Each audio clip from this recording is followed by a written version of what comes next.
వీళ్ళిద్దరు కష్టపడి పనిచేసిండ్రు, ఒక్కనే కన్నారు. నలుగురిది, ఇద్దరిది, ఆరుగురి ఆస్తి ఒక్కడికి వచ్చింది.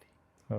ఇలా లాస్ట్ 4-5 జనరేషన్స్ నుంచి ఇప్పుడు అక్కడ చైనాలో ఉన్న యువతకు విపరీతమైన డబ్బు రావడం వల్ల సోమరులైనరు, లేజినెస్ పెరిగింది, కష్టపడి పని చేయడానికి ఇష్టపడట్లేదు, మనం చెప్తుంటాం కంఫర్ట్ జోన్లోకి వెళ్ళిపోయినరు.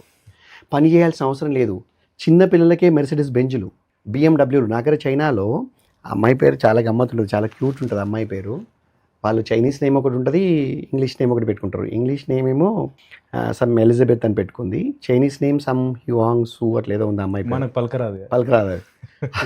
ఆ అమ్మాయి మా దగ్గర నేను టీసీఎస్లో చైనాలో బిజినెస్ ఫైనాన్స్ హెడ్గా పనిచేసినప్పుడు నా దగ్గర ఆ అమ్మాయి సమ్ ఇండియన్ కరెన్సీలో చెప్పాలంటే 30-40 వేలకు పనిచేసేది. ఆమె టైంపాస్కి పనిచేసేది. ఆమె ఈరోజు బిఎండబ్ల్యూలో సరే బెంజ్లో వచ్చేది. మీకు అప్పుడు అన్ని అడ్వాన్స్డ్ ఫోన్లు, అడ్వాన్స్డ్ ఎలక్ట్రానిక్స్ ఆ అమ్మాయి దగ్గర. ఆ అమ్మాయి హ్యాండ్ బ్యాగ్ కాస్టే $5,000 $6,000 ఉంటుంది. ఎందుకంటే జనరేషన్స్ నుంచి వాళ్ళ తల్లిదండ్రులందరూ డబ్బులు ఇచ్చారు ఆమెకు, ఆస్తి అంతా వచ్చింది.